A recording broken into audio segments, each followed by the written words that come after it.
네, 오늘 소개해드릴 물건은요, 좀 멀리 지방에 있는 물건을 좀 찾아봤습니다. 경남 창원에 있는 상가고요.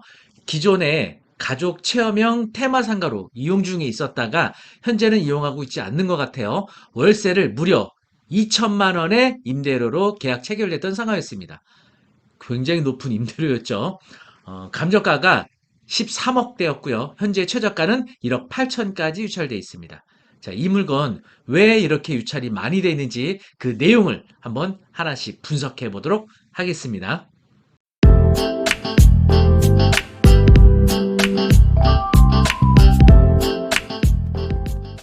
네, 사건 번호는 창원 2022 타경 1455입니다. 경남 창원시 의창구 북면 신촌리라는 곳에 있는 상가예요. 감정가 13억 5,200에서 최저가 1억 8,100, 46만 2천 원까지 유찰이 되어 있고요. 입찰은 1월 17일 수요일이 되겠습니다. 건물 면적은 150평이고요. 네, 제가 검색창에다가 잭슨 라인스 검색을 해보니까 현재 우리나라에 체인점 이렇게 5군데 있는 것 같아요. 양산점, 창원점, 일산점, 대구점, 세종점. 바로 요 창원점이 이용 중인 곳이 이제 경매로 나왔는데요. 홈페이지 가서 보니까 이런 키즈 카페, 노, 테마파크, 예스 이렇게 돼 있어요. 그래서 뭐 단순 키즈 카페가 아닌 가족 테마형 상가로 지금 운영을 하고 있는 것 같습니다. 네, 보시면 일산, 세종, 창원, 양산 이렇게 돼 있어요. 그래서 이런 업종은요 정말 인테리어 비용이 어마무시하게 아마 들어갈 것 같습니다. 네, 그리고 잭슨 라이스 창원점은요 보시는 것처럼 약간 외떨어져 있더라고요. 여기가 창원 시내인데 창원 시내에서 아마 차로 한 30분 이상 가야 될 거리 같아 보여요. 북면이라는 요 작은 마을에 위치하고 있는데요. 바로 여기입니다. 이게 이제 거풍 프라자라는 상가인데 요 거풍 프라자 내에 잭슨 마트도 있고요. 그리고 잭슨 라인스도 있고요. 잭슨에서 뭐 마트하고 요런 이제 가족 체험형 실내 테마파크로 임차해서 영업을 하고 있었던 것 같습니다.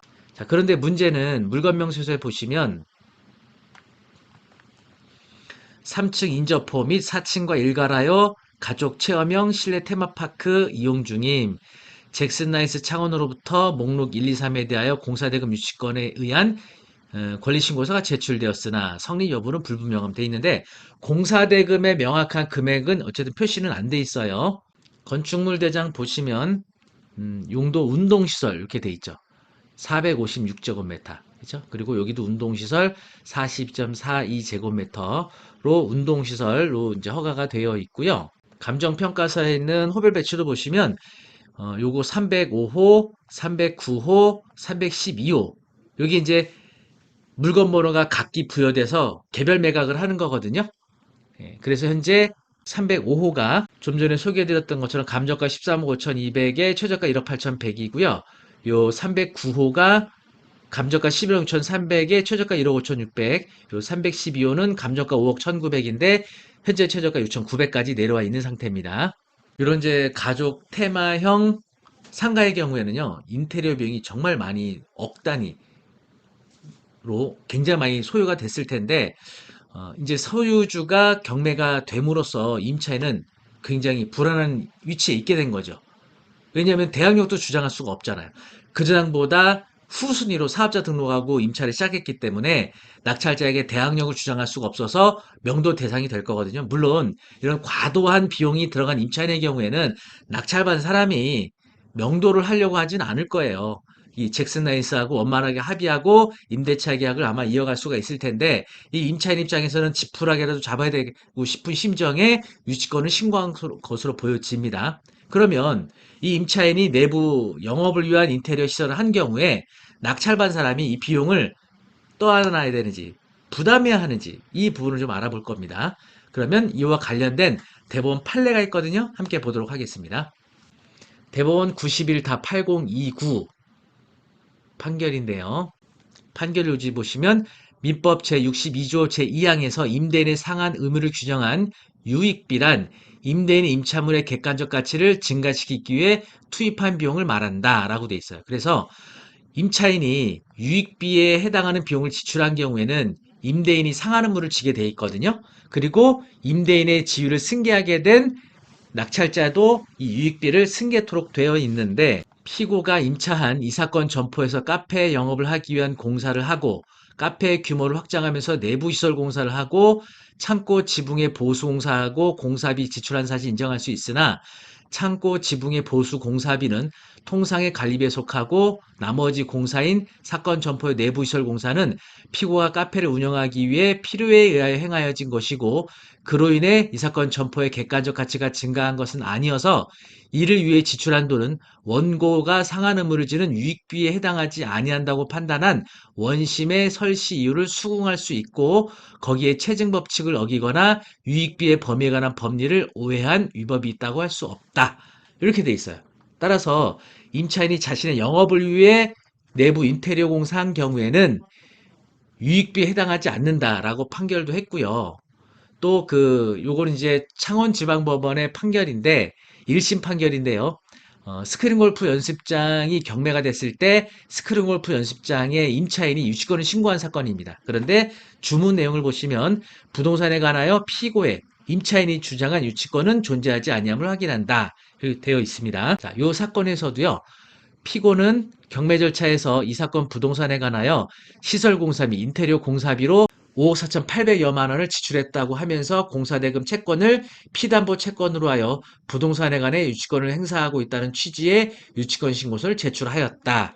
이런 소송이었는데, 자, 법원의 판단을 보시면 피고는 이 사건 임대차 계약 당시 임대인의 동의를 얻어 시공한 부분에 관한 비용 상한 청구 및 부속물 매수 청구를 하지 않고, 예, 요거 다시 말하면 상한 청구와 부속물 매수 청구를 해야 되는데 안 했고요. 임대차 계약이 종료되는 경우에 임대차 목적물에 투입된 비용, 이로 인한 유익비를 모두 포기하고 임대인에게 어떠한 명목으로도 이를 청구하지 아니하며, 임대차 계약이 종료된 때 임대차 목적물을 계약 체결 당시 원상 및 원형으로 복구하여 명도하기로 하는 약정을 한 사실을 인정할 수 있는 바, 위와 같은 약정은 임차인이 임대차 목적물에 관하여 지출한 각종 비용의 상한 청구권을 미리 포기하기로 한 특약이라고 봄이 상당하므로, 설령 피고가 그 주장과 같은 비용을 지출했다 하더라도 피고는 그에 관한 상한 청구권을 행사할 수 없다. 이와 같은 소송이 굉장히 많았거든요. 그러니까 상업용 부동산의 임차인이 자신의 영업을 위해서 인테리어 시설을 한 경우, 뭐 스클 골프 연습장이라든지 운동시설과 관련된 업종의 경우에는요, 인테리어 비용이 과도하게 많이 들어가게 돼요. 이와 관련해서 임대인에게 또는 경매 절차에서 낙찰받은 매수인에게 과연 이런 비용을 유익비로서 유치권을 주장할 수 있느냐. 인데 이것은 유익비에 해당하지도 않고요. 그리고 임대차 계약 당시 특이하게 원상복구하기로 한 약정을 했다면 이것은 유익비를 미리 포기한 약정으로 보기 때문에 유치권으로서 인정될 수 없다. 이런 판례입니다. 이런 판례가 워낙 많아요. 그래서 안타깝지만 이 잭슨 라인스의 유치권 주장은 성립되지 않겠다라고 하는 겁니다. 그래서 뭐 임대를 이제 얼마 받을 수 있는지는 관건이겠지만, 어쨌든 이런 엄청난 13억 정도의 상가가 최저가 1억대까지 현재 유찰이 돼 있다는 겁니다. 다만 이제 이것을 명도함에 있어서 이 철거 비용, 명도 강제 집행 비용을 간다 그러면 굉장히 많은 비용이 소요가 될 수가 있겠죠. 이런 점은 좀 감안을 해야겠죠. 왜냐하면 가족 체험형 테마 시설로 계속 운영을 해 나간다고 하면, 그렇죠? 예, 이 결국은 시설비를 임차인하고 협의를 해서 매수를 해야 될 거 아니에요. 이 내부에 시설된 이런 시설물들은 낙찰자가 취득한다고 볼 수가 없죠. 이게 임차인이 시설한 시설물이기 때문에 이것은 종물이나 부합물로 보기 어렵거든요. 타인의 권한에 의한 거기 때문에. 그래서 이것을 강제 집행 절차를 통해서 철거해 가거나 임차인이 철거해 가라고 해야 되는데, 임차인이 자질해서 철거를 안 할 가능성이 있겠죠.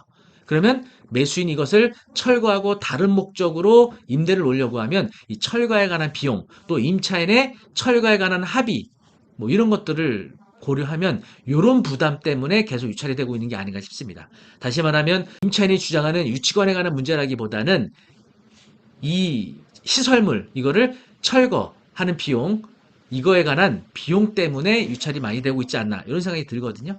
네, 어쨌든 이런 부분에 대해서는 여러분이 임장도 가셔야 되고요. 또 잭슨 라이스 임차인과 합의를 위한 어떤 이제 적절한 금액, 요걸 도출하는 데 있어서 어느 정도 소요될지 요걸 좀 가늠해 봐야 되지 않나 싶습니다. 네, 오늘 이제 이런 내용을 소개해 드렸는데요. 경매에 투자할 때는 뭐 대항력에 대한 부분, 또 유치권에 대한 부분, 이런 부분에 대한 공부가 필요합니다. 유치권이라는 건 상가 임차인뿐만이 아니고요. 또 신축 아파트에서 조합이 유치권을 신고하기도 하고요. 또 다양한 뭐 사각에서 토지에서 주장하는 유치권이 있기도 합니다. 그래서 이런 부분들을 여러분들이 체계적으로 좀 공부하도록 저희가 운영하고 있는 옥숍 홈페이지에서 경매 기초과정 그리고 또 심화과정 이렇게 커리큘럼으로 저희가 촬영된 VOD 수업 영상이 있거든요. 그래서 여러분이 경매에 관심 있으신 분들은 저희 옥숍을 통해서 언제라도 수강을 하실 수가 있겠습니다. 신청하시게 되면 2개월 동안 영상을 계속 무제한으로 시청하실 수 있는 그런 장점들이 있고요.